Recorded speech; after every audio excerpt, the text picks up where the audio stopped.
Welcome to the Living the Dream podcast with Curveball. If you believe, you can achieve.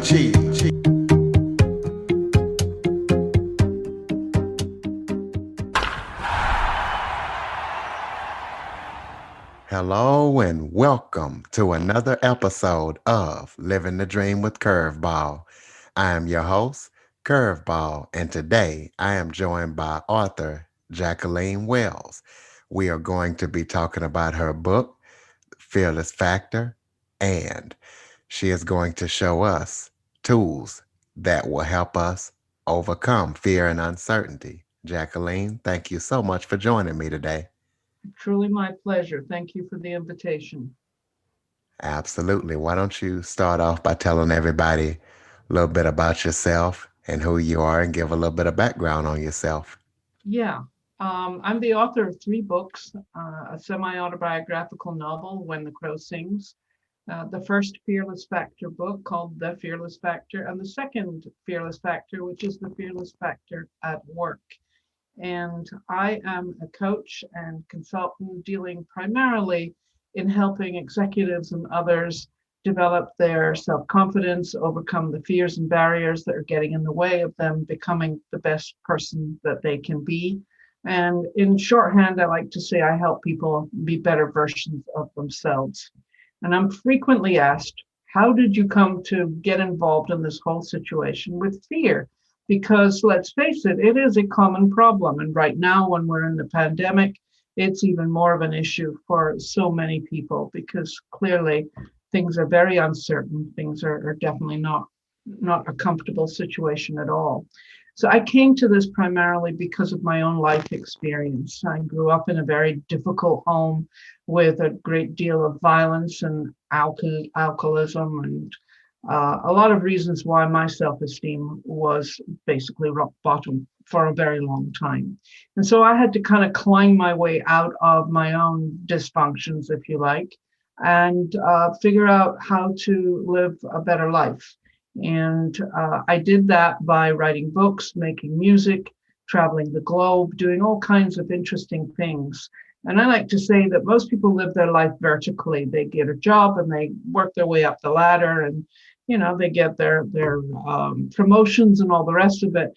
And that's what I call the vertical life. And I lived a more horizontal life because I never wanted to be part of the corporate milieu, shall we say. I always wanted to be outside of it. And I've been an outsider pretty much my entire life. And so when I came to this 15 years ago, when someone said to me, you'd make a great coach. I was like, yeah, okay, so what do I know about that? And she said, well, think about all the conversations you've had throughout your lifetime and how many people that you've given advice to. And the truth was that, as a child on the steps of my tenement building growing up in Scotland, I was known as somebody you would go to and ask, what do you think? And I feel like I've spent a great deal of my life being asked, what do you think? So now I get paid for it. And that's very nice. Thank you very much. Well, what kind of music do you make? I know you talked about music. So what kind of music do you like and what kind of music do you make? Do you sing Well, or I trained as a professional singer for 14 years and never really did anything with it. I, loved Broadway music, did a few shows here and there. But I moved to Paris in the 1990s from Los Angeles, and I've lived all over the globe, which is the other part of the story. Born in Scotland and lived in various places. So I'm in Paris, and I belong to a synagogue, and the rabbi says to me, "We need a cantor for the high holidays." And I looked at him and I said, "What do I know about Jewish liturgical music?" And he looked back at me and he said, "You can learn." I was like, okay, so where do you want me to go to learn this music that you need for the high holidays, which are like, the pinnacle of the Jewish tradition every year, Rosh Hashanah, Yom Kippur. It's a big deal. And he said, well, just go find the music. So I went back to my rabbi in Pacific Palisades in Los Angeles, and I said, I've been given this job and I know nothing about nothing. So what do you suggest? And he hands me a 2 CD set. And he says to me, Go listen to this. You'll find lots of great music in here. Just go learn it. Well, I open up the CDs, I'm listening to it, and it's full of orchestras and choirs and a big production deal. I mean, this is Los Angeles, so, it gives you a little feel for that. And beautiful, beautiful music. So I take it to my voice teacher and I say, we need to extrapolate the melodies because I'm doing all of this a cappella. And so he did. He and I worked on it for a good couple of months, and we put it all in my key.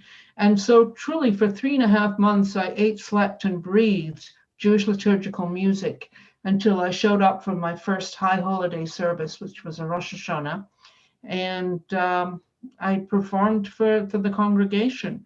And that ended up being a 5-year gig, which was pretty remarkable. And it was some of the most profound music that I've ever had the privilege to sing in my lifetime.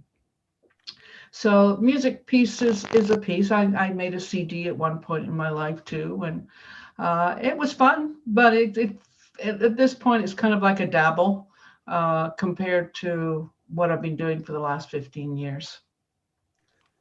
Absolutely. Most of us don't get a chance to make a CD, so that's a great accomplishment.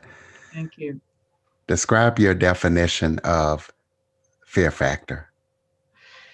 Okay, so we know that fear is something that we all have, and even for people who tell me that they're fearless, I'll say to them, "Did you ever have a time when you were feeling anxious about something?" And then, "Oh yeah, absolutely. I've had lots of anxious times." And my response to that is, "Well, you just didn't put the fear label on there." But when we put a fear label on things, frequently what you discover is that fear is imagination based. And I feel very strongly about this, that most of our fears reside between our ears. They're in our brains. It's the projection of things that can go wrong. It's the fear of taking the next step. It's that uncertainty of outcome that makes you pull back. It's the sense that, whatever's going on in your life, it's the end of the road. It's going to be a complete failure. I'm going to be humiliated. I'm going to be judged. I'm going to be rejected. All of these emotions are very much tied into the issue of fear.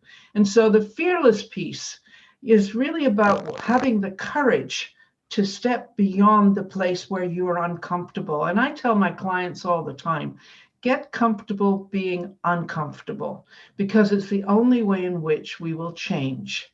Because if you're sitting in your status quo, if you're sitting in your comfort zone, then there's a lot of avoidance goes on with regards to that too. It's like, yeah, I'll deal with it tomorrow. Don't need to be bothered with it.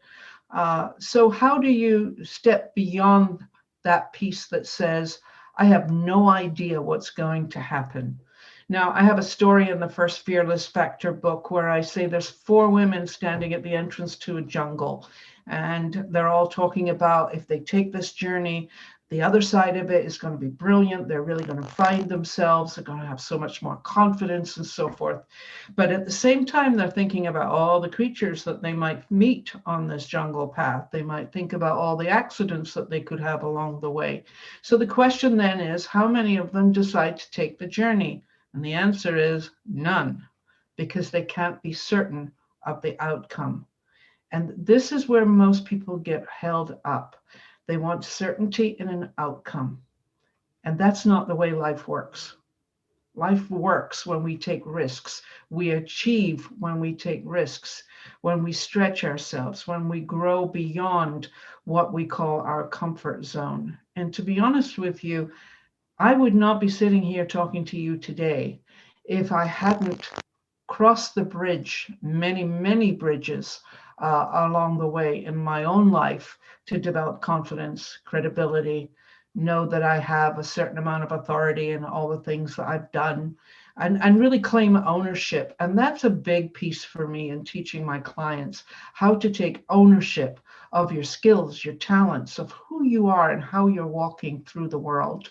So that's really, it's a longer story, but that's truly for me speaks to the issue of being fearless. What advice would you give a person to be able to combat fear and uncertainty? Well, I think the first thing one must ask when you're confronting a fear and you want to label it a fear, ask yourself, do I have empirical evidence that what I fear, the worst will actually happen? Or am I just projecting forward into that place of, again, I don't know. The only guarantee we have in life, of course, as you well know, is that change. We will always be dealing with change. We know this year's been a particularly big lesson in how we deal with change. And I think what's really interesting at this point in time is how this year has helped people reset their priorities so that they're thinking about, they're simplifying their life in many ways, and they're seeing what are the things that really matter to me.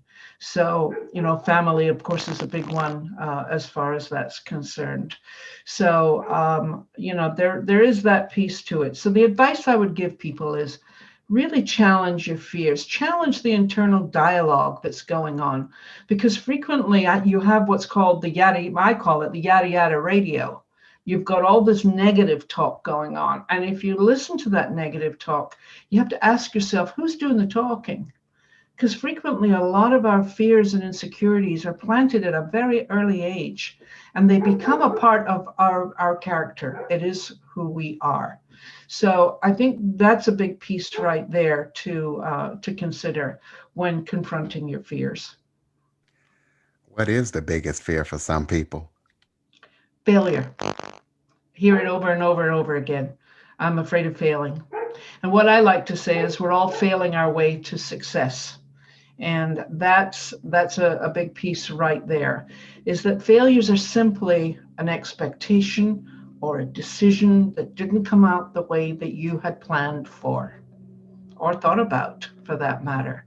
But when we think of failure as an iteration of a learning, of a piece of the journey that you're taking, we learn to measure our success by what didn't work.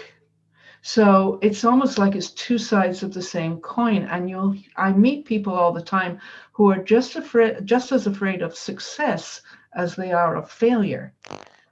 Because if I'm successful, well, my goodness, my life is going to change.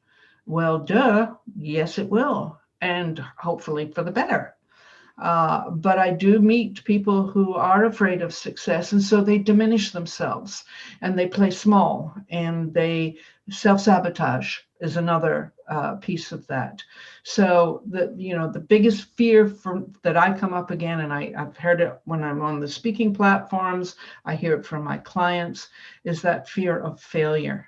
And as long as we're afraid of failure or we're striving for perfection in order to avoid that failure, again, you're putting obstacles in your way. We've been talking about fear and uncertainty in life, but let's talk about how a person can become more fearless in their career at work.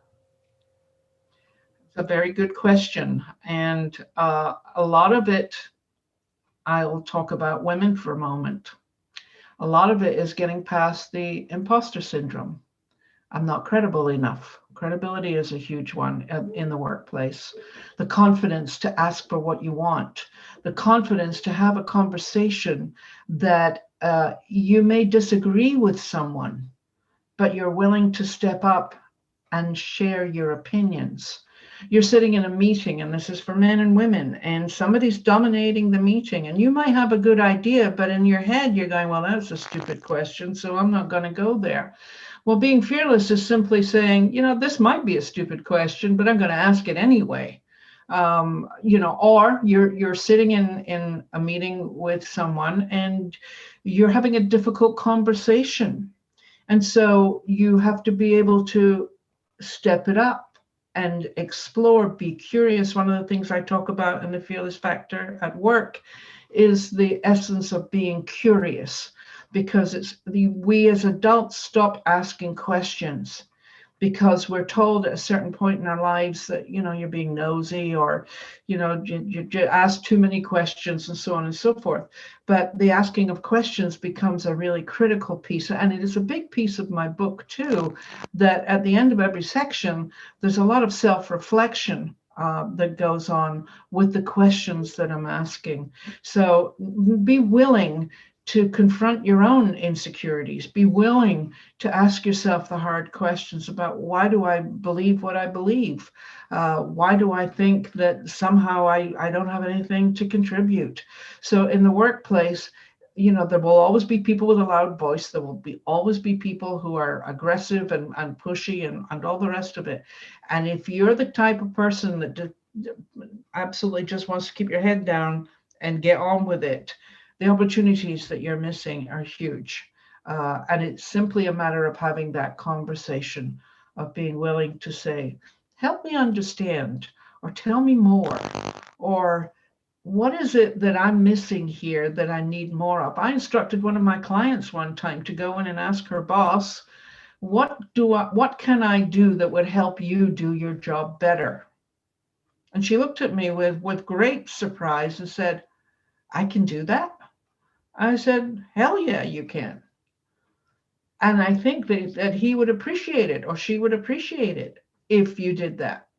Because what you're saying is, we are allies. It's not just a case of, the top down stuff. This is like, we're all in this together to get the results that we're looking for. And I think that's what's missing in so many uh, workplaces in the corporate environment, where the idea is that we really are all pulling for the same thing, which is the success of the business and the driving of revenues, if you like, and ultimately for everyone to have a place there where they feel like they're contributing in a meaningful way. Does that make sense to you? That makes perfect sense. What Mm. other questions do you think that are critical for us to better understand ourselves, whether it be at work or in Well, I life? think one of the big questions that I always say is, self-awareness is number one. Unless you know who you are, what your strengths, what your weaknesses are, what your blind spots are, then this is a challenge. So what think about it this way. If you see yourself down the road, say 10 years from now, who do you want to be? Not about what do you want to do, because that's, there's a vagary around that. We can all do different things. I know in my life I've recreated myself many times over. But who do I want to be in the world? What's the best version of you? What does that look like? And really get honest with that one. Because too much of us, or too many of us, hide behind some kind of shame about not being good enough. Because fundamental to being fearful is, somehow I'm not good enough. That's the bottom line on most fear. And having witnessed it, having lived through it, I can absolutely say that with great certainty. It's that I'm not good enough piece. And the other side of that is, I'm not lovable. And people go through life thinking they're not lovable. So they choose partners who kind of, confirmation bias. We get that. So again, go to that place of saying, who do I want to be in 10 years from now? Do I want to be the same person I am today? And I guarantee you, most people would say no. Oh, no, I want to be somebody different. So, what does that look like? What would you be thinking? What would you be feeling? Who would you be surrounding yourself with? These are all vital questions that I think are really important for everyone to consider, no matter what stage of life you're in. So, if you had to put it in a nutshell, what are some of the win steps that people could take to live more fearlessly? Well, I think if you really want to get to know yourself, there's a lot of materials out there that will help you do that. But I got to know myself by hiring a coach. The coach was able to see through a lot of my, weaknesses, and was able to highlight a lot of my strengths, because we don't always see them for ourselves. We need a mirror. We need a mirror to be able to look at. So I would say get some help if you really want to grow, if you really want to move yourself forward in a meaningful way. And especially if you're looking at, getting promotions and doing better at work. Find a coach that's going to give you the tools and the insights that are going to help you. Or you can use books like I write. I mean, there's a lot of questions in my books, in both of the Fearless Factor books, and they're designed to take you on a what I call a virtual mentor journey. And there's a lot of tools available to people out there, but it's not enough just to sit there with what's going on in your own head. I sincerely doubt you're going to shift the needle on it without getting some outside influences that help you to look at things differently. And that's really the big issue. Look at things differently. Do you have any projects or speaking engagements upcoming that listeners need to know about? Well, at the moment, I am just starting and will be starting the next cohort of the Fearless Change program that starts in January. And it's a 6-week accelerated change program that takes people through a very intense self reflective process over these 6 weeks, and is also has personal coaching associated with it as well. And if anyone is listening to this and interested in it, the program starts on January 19th. And you can go to my website at thefearlessfactoratwork.com, and you can find all the information you need on that there. But that's my next project that's coming up. Of course, we're at the end of the year right now, so most people aren't thinking about much. But for next year, if your goal is to grow and really develop yourself, I've got all the tools you need to be able to do that. And having done the first go around on this is a fairly new program. The results were phenomenal. People really walked away after 6 weeks saying, I can't believe I've had this much change. So it's very gratifying for me, because whatever I create, you hope it works. You hope that you're doing service to those that you work with. Absolutely. I'm going to put you on the spot real quick since you said you were a professional singer for 14 years. Oh Why, my goodness. why don't you give the listeners just a little sample of your singing? Who knows? It's only just down the street, out of sight, out of reach. Da da da da. There's gonna be a miracle soon coming to you. Night as a moon. I'm never good with lyrics, so I can give you the melody. But there you are. That is absolutely beautiful. Why don't you let people know how to purchase? I know you gave out your website, but do you have any social media links, the ways that people can purchase your books and even your CD? Yes, the CD is no longer available, but I would say they can get my books on Amazon, Amazon.com, and I'm on LinkedIn at Jacqueline Wales. So please feel free to come and connect with me and let me know that you heard me on Curveball. And let's start a conversation, because I'm always up for a good conversation.